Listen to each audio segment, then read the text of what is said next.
24 घंटा अखंड अष्टजाम के बाद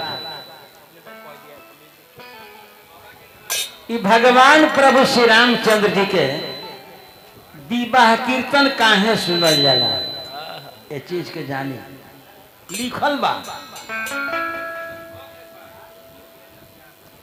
राम विवाह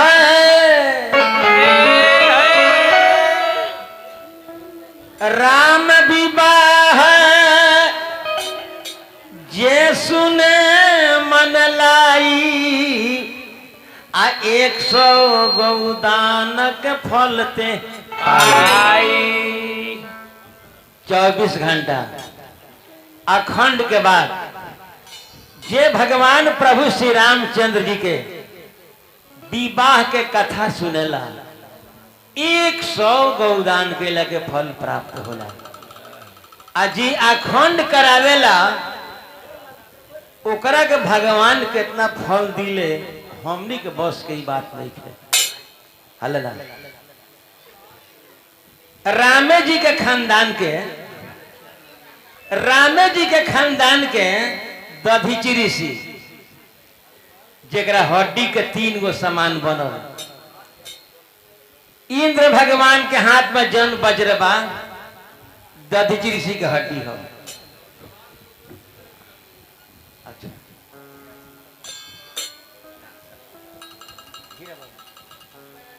आदरणीय माने श्री हीरा बाबू,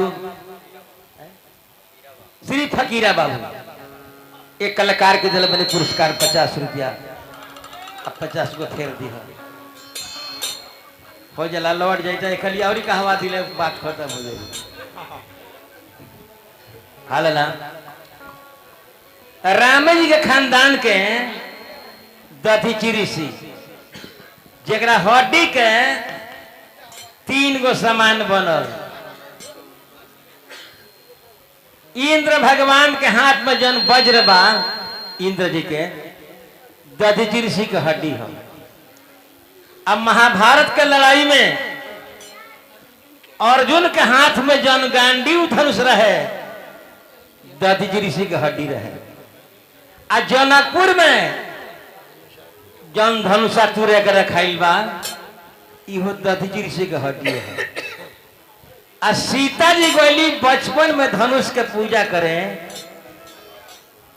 जाते जात बायां हाथे उठौली एक हाथ से, आ दहिना हाथे जमीन लीप के वही रख के आरती उतरली। ई बात राजा जनक जी के मालूम भइल बिहान भइला। ई पूजा के कैलहा। बेटी सीता कली हे पिताजी धनुष के पूजा कल हम कैली, बायां हाथ से धनुष को उठा देनी, बायां हाथ है जहां कहीं तहां उठा कभी रखत नहीं। राजा जनक जी थर थर कांपे लगनी। कल हे बेटी सीता जाओ ना शिव के धनुष के बेटी होके अब बायां हाथ उठा देलू, तो आज हम प्रतिज्ञा करतनी कि तहार विवाह वही आदमी से होई जे धनुष के दुनू हाथ तोड़ दी। ऐसा जनक जी प्रतिज्ञा कैले रहे। तो माई बहन बेटी को लय गावेली, का गावेली? अरे हल चल भाई ले बरिया, हल चल भाई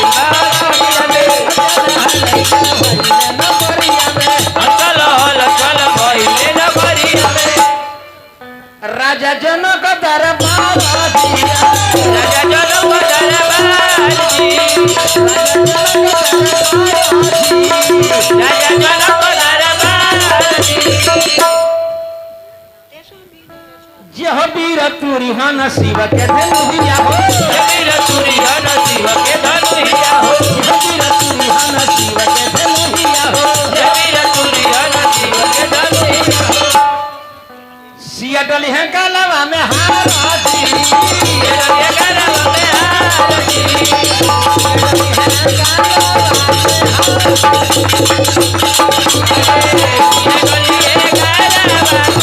हार। हालना यही जी है। देखिए राम जी लक्ष्मण जी कहाँ रहे लो? विश्वामित्र जी के साथ में बक्सर में रहे लो। अब बक्सर में विश्वामित्र जी के जब जग हो गई तब विश्वामित्र जी राम लक्ष्मण दोनों भाई से कहतनी, मुखिया जी आ गोस्वामी जी लिखतनी, तब मुनि सादरी कहा बुझाई, अचरित एक देखिए प्रभु धनुष जग सुनी रघुकुल नाथा, आहर सचले मुनिवर के साथ। आश्रम एक देखा मग माही, अखग मृग जीव जंतु तो नाही, पूछा मुनि ही शिला प्रभु देखी, असकल कथा मुनि को हई बिसेखी। दोहा लिखल बा दोहा रामायण में, गौतम नारी श्राप बसा, गौतम नारी श्राप बसा, उपल देह धरि धीर, चरण कमरज चाहती, कृपा करहु रघु। अहिल्या के तार दहलो आ गंगा जी के तट पर तीनों मूर्ति पहुंचल बड़े। भगवान कन्हैया मुनि जी गौतम ऋषि के नारी हिल्या रली है आ ई के है विश्वामित्र जी कन, हे बबुआ राम, तारे खानदान में एगो भागीरथ नाम के राजा रहले। ये धरती पर गंगा जी के बुलावल आ गंगा जी में तीनों मूर्ति स्नान दान पुण्य करके बांट के आ जनकपुर में पहुंचल बनी। राम लक्ष्मण दोनों भाई नगर घूमे गए बड़े आ वही बीच में विश्वामित्र जी से राम लक्ष्मण जनक जी से भेंट हो गई बा। आ राम लक्ष्मण दोनों भाई नगर घूम गए बड़े, एहू से भेंट हो गई बा। आ तीनों मूर्ति के राजा जनक जी आराम से रखवा दनी। रात बीतल भोर भइल तो रामायण के दोहा चौपाई बा।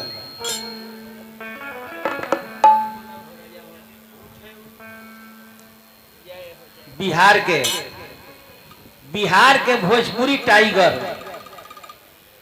स्वर्गीय भिखारी ठाकुर जी वहां के भाव में पहले के रामायण के चौपाई लो पहले कैसे गावे, सकल सोची करी जाए नहाए, राम हो राम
पठाई रामा हो रामा गिरिजा पूजन जननी पठाई रामा हो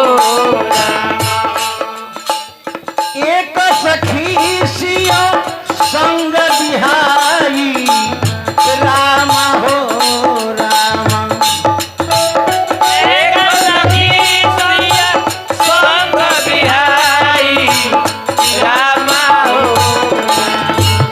हाँ गई रही देखन फुलाई रामा हो रामा गई कनने खरी फुलवाई रामा हो और गोस्वामी जी लिखले बनी संग सखी सब सुभग सयानी गावहि गीत मनोहर बानी आ एक सखी सिय संग बिहाई आ गई रही देखन फुलवाई ई सखी एगो भूला गेली मुखिया जी छोटकी सखी आ राम लक्ष्मण के लगे आ गेली आ दोनों भाई के रूप देख के देखी काम मन में विचार करते रही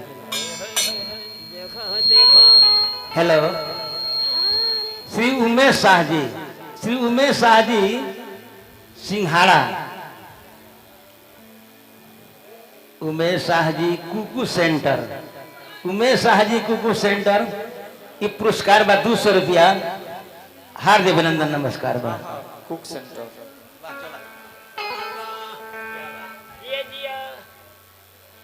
राम लक्ष्मण के रूप देख के आई सखी मन में विचार करते रही कि राजा जनक जी बेकार प्रतिज्ञा कैले गए कि जे शिव के धनुष के तूड़ी उ नहीं सही कर शादी हुई लेकिन सखी राम लक्ष्मण के रूप देख के अब मन में का विचार करते रही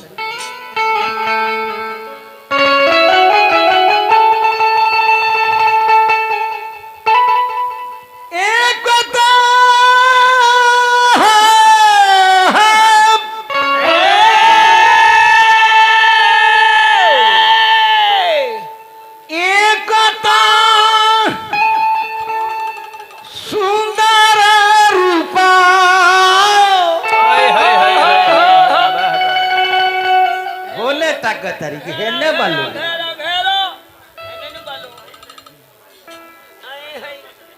एक सुंदर रूपा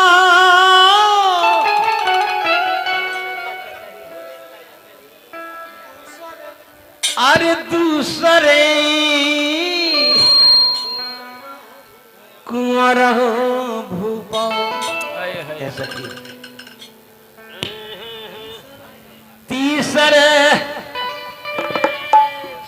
उमरिया के थोरा तीसरे उमरिया के थोरा धनुष कैस तूरी है रे सखिया तीसरे उमरिया के थोरा चतुरी हाथ मरिया के थोड़ा कैसे चतुरी है रे सखिया ये बात तीसरे उमरिया के थोड़ा कैसे चतुरी है सखिया देख कर राम जी को जनक नंदनी देख कर राम जी को जनक नंदनी आगे में वो खड़ी रह गई राम देखे सिया राम को राम देखे सिया राम को चारों अखिया लड़ी रह गई देख कर राम जी को जनक नंदनी एक सखी ने कहा जानकी के लिए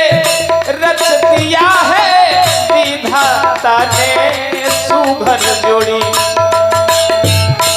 एक सखी ने कहा जानकी के लिए रच दिया है विधाता ने सुघर जोड़ी। पर धनुष कैसे तोड़ेंगे कोमल कुंवर, पर धनुष कैसे तोड़ेंगे कोमल कुंवर। मन में शंका पड़ी रह गई देख कर राम जी को जनक नंदनी।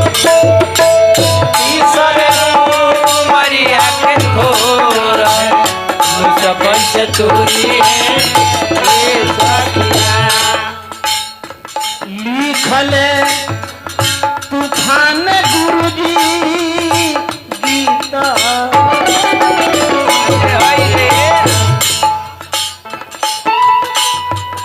लिखल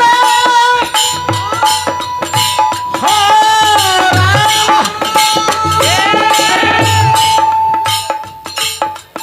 लिखल तूफान गुरु गीता। भाई ना भाई धनुष कैसे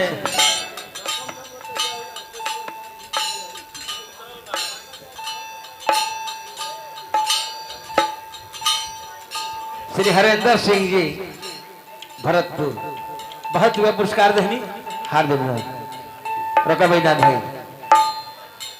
पहले के लोग दोहरी चौगुन में के तक पहले के लोग गा रहे हैं तनी एक लाइन सुनिए करे के वाह। आर तीसरे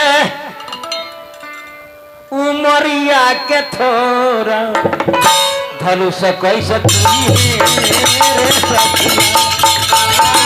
करे ओ मरिया के थोरा कैसे तूरी है सखिया। तीसरा उमरिया के थोरा धनुष कैसे तुरी है करे ओ मरिया के थोरा कैसे तूरी है सखिया। तीसरा उमरिया के थोरा धनुष कैसे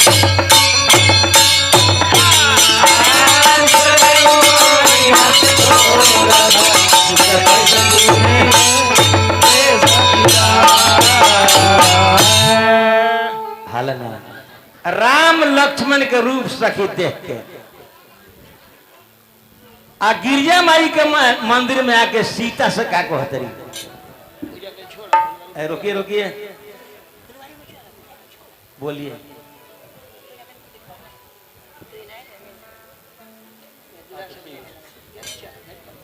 हाँ ये बात सही बात हाल ना सीता जी से इस सखी जाके कहली कि फुलवारी में राम लक्ष्मण दू भाई आयल बड़े बड़को दूल्हा खानी आ छोटकू सबलिया खानी का कहतरी कि सांवर सहेलियारी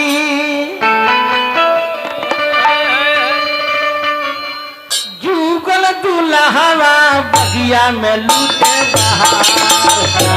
सहेलिया रे जुगल दूल्हा बगिया में लूटे सांवर सहेलियारी जुगल दूल्हा बगिया में लूटे बहार।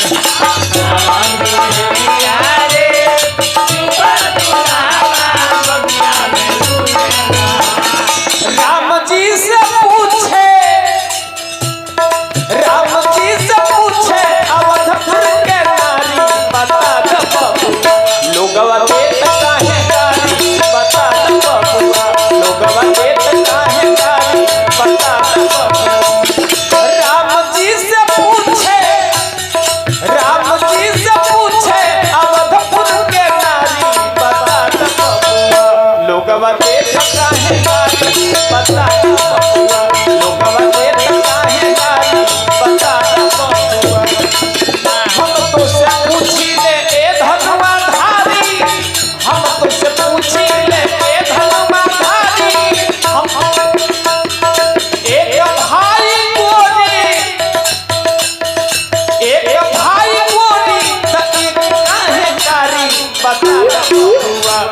लोगवा देखता है गाड़ी बता दो बबुआ लोगवा देखता है गाड़ी बता दो बबुआ सावन जारे सुपर दुल्हवा बगिया में लूटे बहार। सखी लोग कहता थोड़ा हल्ला कम रहे, थोड़ा हल्ला ना। अच्छा भैया, माननीय मुखिया जी के मुन्ना झा की तरफ से 200 रुपये। आदरणीय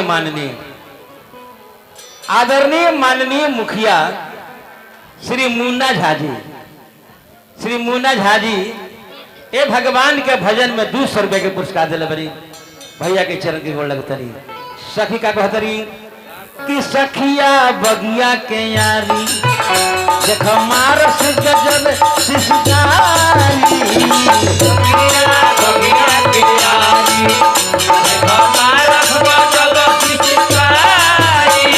सखिया बगिया के आरी देख मारस गजब शिशुकारी। बगिया के यारी देखो मारस गजब शिशुकारी। कि थर थर कांपे रे जिया चले हमरा कर जवाब प्यारी। थर थर कांपे लगियारा चले हमरा कर जवाब प्यारी। एक सवारी एक गोरे बदनवा एक सवरा एक गोरा बदनवा। एक सवारी एक गोरे बदनवा एक सवरा एक गोरा बदनवा। मोहल मनवा हमारी की सावर सहेलियारी।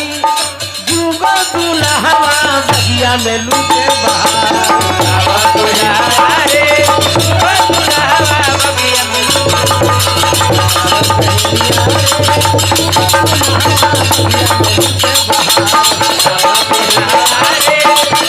दुल्हवा बगिया में।